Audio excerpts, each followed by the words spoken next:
দেখুন যে তেলটা দিয়েছিলাম, তেলটা পুরো গোটা গোটাই রয়েছে। এই দেখুন বন্ধুরা কিরকম পুরো ছাড়িয়ে যাচ্ছে। নমস্কার বন্ধুরা, Jhuma lifestyle with kitchen YouTube চ্যানেলে সকলকে স্বাগত। আশা করি আপনারা সবাই ভালো আছেন, সুস্থ আছেন। তো এই দেখুন দুই হাতে কি নিয়ে চলে এসেছি। এখানে আছে মাটির হাঁড়ি আর এখানে আছে হচ্ছে গিয়ে খাসির মাংস, মটন। তো আজকে রান্না করব মাটির হাঁড়িতে মটন কষা। তো সেটাই আপনাদের সঙ্গে শেয়ার করব। আর আজকে একটুখানি ভালোই সুন্দর হাওয়া আছে বাগানে, তো ভাবলাম হাওয়ার মধ্যে বসে একদম হালকা মশলা দিয়ে, এই গরম, এখন তো গরম পড়েছে, আপনারা বলতে পারেন গরমে খাসির মাংস। তো আজকে তো ছুটির দিন আছে, ছেলে মেয়ে সব, মাংস না হলে ছুটির দিন মনে হয় না। সেই কারণেই আজকে মাটির হাঁড়িতে মটন কষা করব। তো চলুন রান্না করি।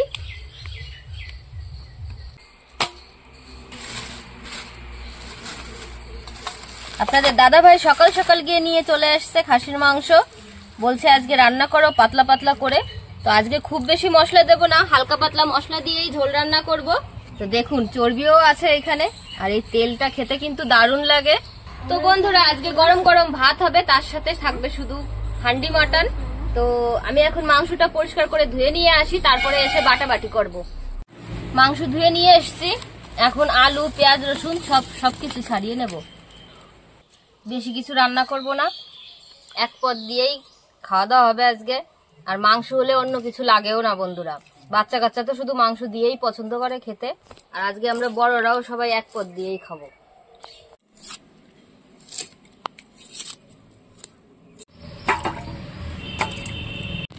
বন্ধুরা পেঁয়াজে যা ঝাঁজ, আর আমাদের জমির পেঁয়াজ, নিজেদের পেঁয়াজ এত ঝাঁজ বন্ধুরা, কান্না করতে করতে এই দিন চলে যায় আমার।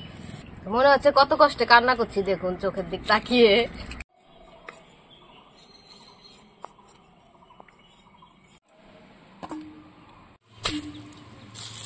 দেখুন একবারে রসুন সব ছাড়িয়ে নিলাম, এবার খোসাটা ছাড়াবো। গোটা রসুনটা কি সুন্দর ভেঙে নিয়েছি।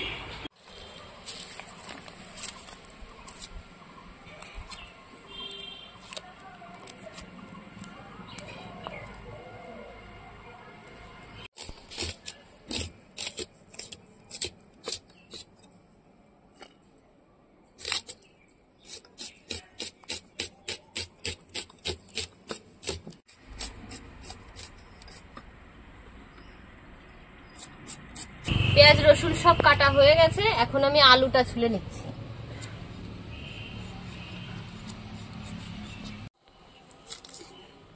আজকে তো মাংস রান্না করব হচ্ছে গিয়ে মাটির হাঁড়িতে, তো আলুটা আমি বড় বড়ই দেব। পিসারের মতোই কিন্তু মাটির হাঁড়িতে মাংস গলে যায়, খুব দারুণ সিদ্ধ হয়। আর মাটির হাঁড়িতে খাসির মাংস রান্না করে খেতে এ যে কি স্বাদ হয় বন্ধুরা, না খেলে বোঝা যাবে না। যে কোনো রান্নাই মাটির হাঁড়িতে খুব ভালো হয়, ভাতও খুব সুন্দর হয় মাটির হাঁড়িতে রান্না করলে। আর আমি আজকে কিভাবে মটন কষাটা রান্না করি তাহলে দেখতে থাকুন আপনারা। ছোট ছোট টমেটো, তো 3টে টমেটো নিয়ে নিয়েছি। আর এই টমেটো গুলো বন্ধুরা আমাদের গাছের টমেটো, একদম শেষ, আর নেই, গাছের টমেটো সব শেষ হয়ে গেছে, এই 3টেই লাস্ট ছিল। আদা রসুন তো কেটে নিয়েছিলাম, এই আদা রসুন গুলো এবার আমি বেটে নেব।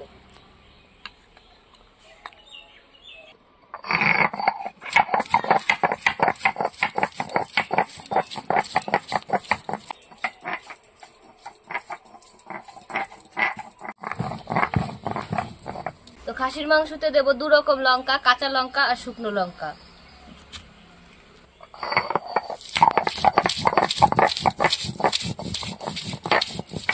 সব মশলা বাটা হয়ে গেছে, এখন আমি এই গোটা গরম মশলাগুলো একটু থেতো করে জল দিয়ে ভিজিয়ে রাখবো, নরম হয়ে যাবে, পরে আমি ডলা দিয়ে নেব।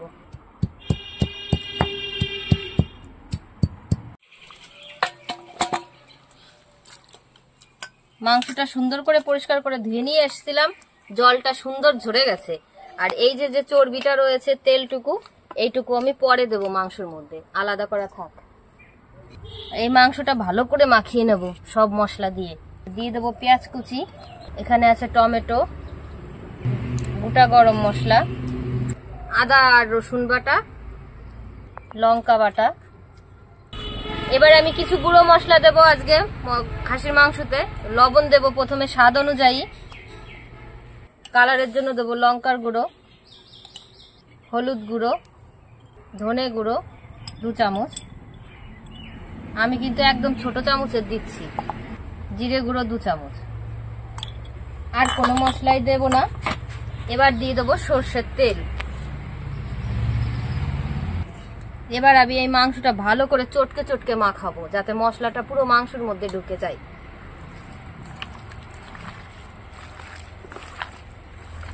তাহলে তো মাটির হাঁড়িতে রান্না করে মাংসটার মজা আসবে।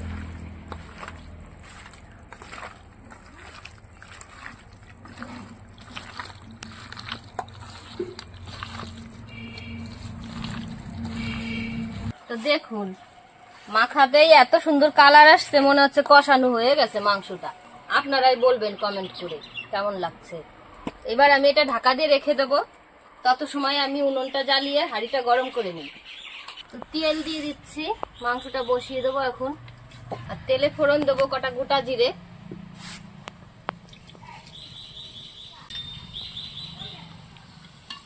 এবার আমি মাংসটা দিয়ে দেবো।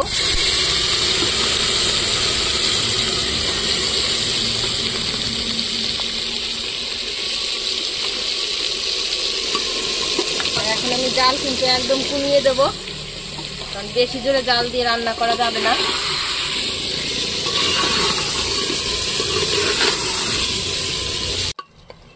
এইভাবে তো একটু নেড়ে চেড়ে প্রথম দিকে দেব, যাতে তলে না ধরে যায়। আর এইদিকে এই যে জলও গরম হয়ে গেছে ভাতের, আর চাল ভিজানো ছিল, আমি এখন এই চাল দিয়ে দেব।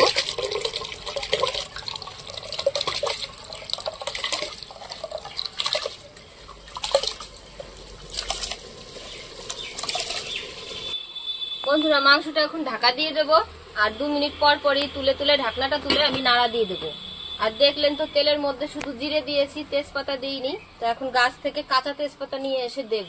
ওই তেজপাতাটা হাঁড়ির মধ্যে ঢাকা অবস্থায় খুব সুন্দর একটা গন্ধ হবে। তো যাই তেজপাতা নিয়ে আসি। এই দেখুন তেজপাতা, কাঁচা তেজপাতা নিয়ে এসেছি। এটা ভালো করে সুন্দর করে ধুয়ে নিয়ে তারপরে দেব মাংসের মধ্যে। টকবক করে ফোটা শুরু করে দিয়েছে মাংস। আবার একটু নাড়া দিয়ে দেবো।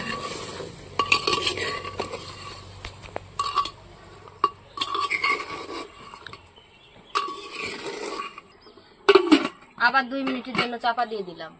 আর জালটা আমি একদম কমিয়ে দিয়েছি, কিন্তু একদম এখন জোরে জাল দেওয়া যাবে না, তাহলেই মাংস ধরে যাবে আর গন্ধ হয়ে যাবে। তো এই দেখুন বন্ধুরা, হাঁড়িটা আমি চেঞ্জ করে দিয়েছি, মানে পাল্টে দিয়েছি। এইখানে ভাতের হাঁড়ি দিয়েছি আর এইখানে মাংসের হাঁড়িটা দিয়েছি, কারণ মাংসের হাঁড়িতে আস্তে আস্তে জালটা লাগবে, সেজন্য ওই পাশে আস্তে আস্তে জালটা যায়। ওই পাশে দিয়ে দিয়েছি। আর ভাতটা যাতে তাড়াতাড়ি হয়ে যায়, ওই জন্য ভাতের হাঁড়ি এই সাইডে দিয়েছি। তো এখন আমি মাংসতে দিয়ে দেবো আলুগুলো। দেখুন এখন এই সাইডে দেখুন কেমন টকবক করে ফুটছে হাঁড়িতে, আর একটুও কিন্তু জল দেওয়া হয়নি। তো পেঁয়াজে আর মাংসতে যে জল ছিল বেরিয়ে এসছে। আর এই আলুগুলো আমি এরকম ভাবেই দিয়ে দেবো। আলু আজকে ভাজবো না, মাংসের মধ্যেই আস্তে আস্তে হয়ে যাবে। এইভাবে আলু দিলে আলুটা খেতেও ভালো লাগে, ভেজে দিলেও ভালো লাগে, এইভাবেও ভালো লাগে।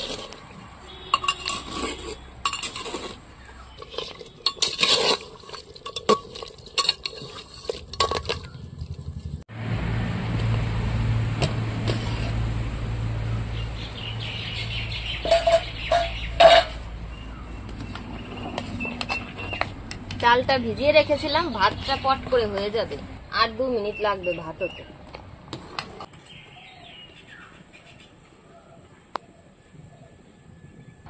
ভাতটা হয়ে গেছে। তো ভাতটা আমি উপর দিয়ে মাংসের হাঁড়িটা এই পাশে বসিয়ে দেবো।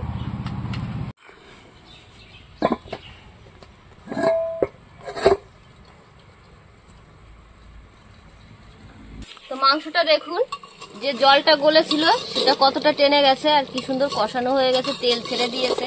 তো হাঁড়ির মধ্যেই তো মাংসটা কি সুন্দর কষিয়ে নিলাম। তো এখন দিয়ে দেবো আমি জল, কারণ যেহেতু মাটির হাঁড়িতে বলেছিলাম পাতলা পাতলা ঝোল ঝোল করে আজকে খাসির মাংসটা রান্না করব।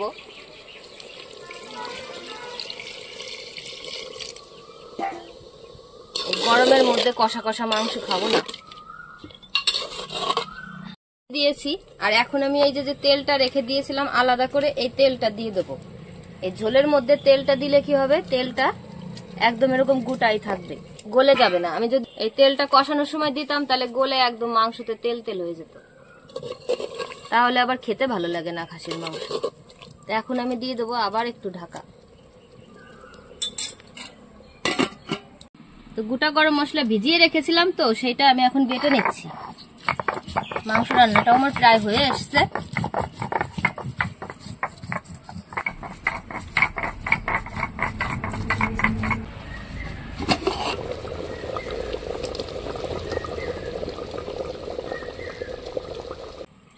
তো গরম মশলা বাটা হয়ে গেছে, আর এদিকে ঢাকনা তুলে এই দেখুন মাংসটাও রান্না হয়ে গেছে। এবার এই গরম মশলাটা দিয়ে আমি ভালো করে মিশিয়ে নেবো মাংসের সঙ্গে।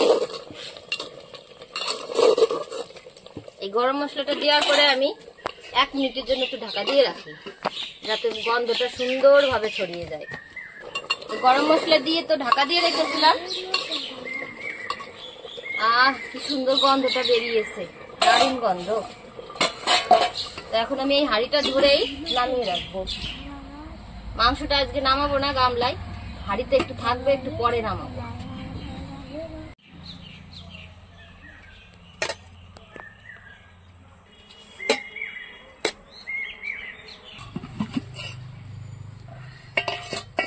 দেখুন কালারটা কি সুন্দর আসছে।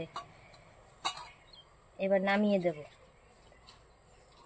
না নামালে তো দিতে অসুবিধা হবে, তাই নামিয়ে দিই হাড়ির থেকে।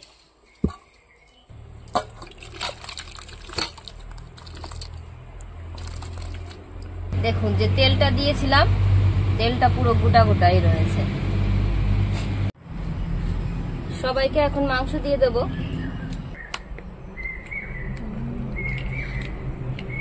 কালারটা তো সুন্দর হয়েছে না, পুরো হাড়ির ভিতরে রান্না তো, আর মাংসটা দেখে মনে হচ্ছে গলেও গেছে। একটু চর্বি দিই। হ্যাঁ চর্বি দাও। চর্বিটা দেখেছো, পুরো চর্বির মতো গোটা রয়েছে। গ্রেভিটাও সুন্দর হয়েছে, একেবারে হান্ডি মটন। বাপরে এত গরম না, পুরো প্রেসার কুকারের মতন রান্না হয়েছে হাড়ির ভিতরে, বদ্ধ জায়গায় রান্না তো।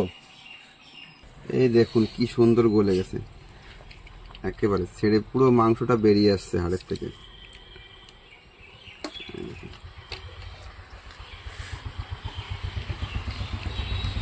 বেশ সুন্দর করেছে, বুঝলে, মাংসটা মানে ভালো ছিল। হ্যাঁ, আর ইসে না হাড়িতে, মাটির হাড়িতে রান্না করছি, তো ওটা পুরো প্রেসারের মতো দমটা পাচ্ছে, ঢেকে ঢেকে রান্না করেছি। তবে কুকারের থেকে হাড়িতে আটকা থাকা রান্না করা আর বেশি টেস্টি হয়, আর মানে ভালো গ্রেভিটা টেস্ট হয় বেশি কিন্তু মাটির হাড়িতে। তো এদিকে ছেলেকে ভাত মাখিয়ে দিলাম, ও এত গরম ও আর মাখাতে পারছে না। এই নাও বাবা, খেয়ে নাও। বাবা তোমাকে দেবো, মাখিয়ে দেবো, দাও। এই দুপুরে এইটাই ঠিক আছে, পাতলা পাতলা খাসির ঝোল দিয়ে ভাত, আর কিছু না হলেও চলে যায়। কিরকম হয়েছে বিক্রম? মাংস ভালো গলেছে, নরম হয়েছে বাবা একদম। এই দেখুন বন্ধুরা কিরকম পুরো ছাড়িয়ে যাচ্ছে, প্রতিটা মাংস পুরো ছাড়িয়ে যাচ্ছে, প্রেসার কুকারের মতো নিয়ে আলাদা যাচ্ছে পুরো। আর মাংসটা, খাসির মাংস কিন্তু খুব বেশি যদি নরম হয়ে যায় না, খেতে কিন্তু ভালো লাগে না। একটু শক্তর মধ্যে, একটু নরমের মধ্যে শক্ত থাকবে একটু, ওটা কিন্তু খেতে বেশি ভালো লাগে। বাবা কেমন হয়েছে? ভালো হয়েছে, খুবই সুন্দর হয়েছে রান্না। ঝাল ঠিক আছে? খাও। ভালো হয়েছে, পুরো মোমের মতন গলে গেছে, কোনো কথাই হবে না। রান্না 1 নাম্বার পুরো আজকে রান্নায় 1 নম্বর পেয়েছি। 100 নম্বর পাবো না বাবা? 100, তাই তো? 100 না 1000 পাবো। বাবা আমার ভাগ্নে 1000 নাম্বার দিয়ে দিয়েছে আজকে আমাকে। তো খুব ভালো লাগছে। আজকে আমাদের ছুটির দিনটা জমে গেল খাওয়া দাওয়ায়, আর বাচ্চারাও খুব খুশি হয়েছে। ওরা এখন খেয়ে চলে যাবে ড্রয়িং এ, ওই জন্য ওরা ব্যস্ত রয়েছে। আর আপনাদের দাদা ভাইও তো বললো খুব ভালো রান্না করেছি, এইভাবেই আপনারাও করে একদিন খাবেন মাটির হাঁড়িতে, খুব ভালো লাগে। তো আপনারা প্লিজ আমার পাশে থাকবেন, আর আমার চ্যানেলটি আপনারা সাবস্ক্রাইব করে নেবেন, অন্যান্য বন্ধুদের সঙ্গে শেয়ার করবেন। তো বন্ধুরা আপনারা সবাই ভালো থাকবেন, সুস্থ থাকবেন, সাবধানে থাকবেন।